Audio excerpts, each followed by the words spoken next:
Plus que jamais, les membres du gouvernement de Paul Biya œuvrent pour que leur patron remporte l'élection présidentielle de 2025. Après que Paul Atanga NG a menacé les coalitions de changer le gouvernement qui règne au pouvoir dans le pays, c'est au tour du ministre de la Santé d'agir avec des déclarations audacieuses. Pour conserver sa position dans la crèche. Désolé de vous interrompre, ce rapport peut contenir des commentaires soumis au choix de l'auteur. S'il vous plaît, si vous êtes nouveau sur cette chaîne, veuillez vous abonner et activer la cloche de notification. De cette façon, vous serez averti lorsque nous publierons de nouveaux rapports sur cette même chaîne. Merci. Manoda Malachi s'est récemment décrit comme un fervent partisan de la candidature du président sortant Paul Biya, démontrant ainsi sa loyauté inébranlable envers le chef du parti au pouvoir.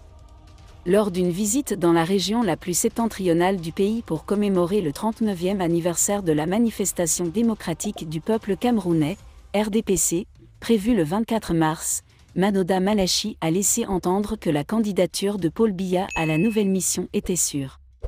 Il a déclaré sur son compte Twitter « Un excellent soldat Paul Biya était prêt d'ici 2025 ». Le Cameroun se prépare à une nouvelle phase dans son histoire politique et ses décisions appliquées par les dirigeants actuels auront un impact significatif sur l'avenir du pays. La question de la succession de Paul Biya et de l'évolution du RDPC devient de plus en plus urgente, et les déclarations de loyauté comme celle de Mano Malachi ne font que mettre en lumière les problèmes majeurs auxquels est confronté le pays.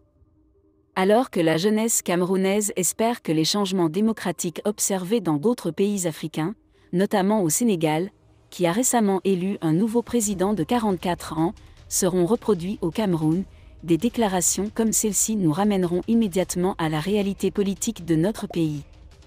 Pays dans lequel les jeunes sont le public plutôt que les acteurs.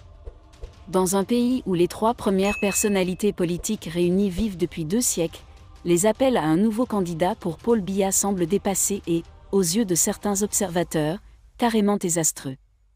La loyauté dont Mano Malachi a fait preuve envers Paul Biya met en évidence la dynamique interne du RDPC, où la loyauté envers la direction du parti est la valeur suprême. Cependant, ces déclarations soulèvent également des questions sur l'avenir politique du Cameroun, alors que le besoin d'un changement générationnel et d'un renouveau démocratique devient de plus en plus urgent. Dans un contexte où les aspirations des jeunes électeurs s'alignent de plus en plus sur le changement et la modernité, la candidature annoncée de Paul Biya et le soutien continu de ses partisans semblent représenter une rupture avec la réalité du pays et les aspirations de sa jeunesse.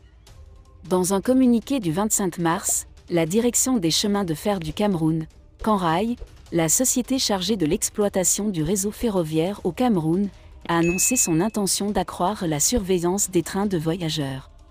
Cette décision fait suite aux récentes tensions dans les provinces du Nyongekel, région centrale, et de la Sanaga-Maritime, région côtière, où les habitants ont bloqué les trains à Sodiban et Manjab vendredi 17 mars. En raison de retards cumulés. Pour apaiser les tensions, Canrail a exprimé ses regrets face à l'incident et s'est engagé à prendre des mesures pour améliorer la continuité des services ferroviaires, notamment des trains de voyageurs. La compagnie a assuré que ces trains continueraient à être prioritaires. Merci d'être resté avec nous jusqu'à ce point, comme toujours pour promouvoir la liberté d'expression. Laissez vos opinions à ce reportage dans la section commentaires ci-dessous. Si vous avez aimé cette vidéo, merci de liker, partager, commenter et surtout vous abonner à la chaîne. Et on se retrouve très vite pour une prochaine vidéo.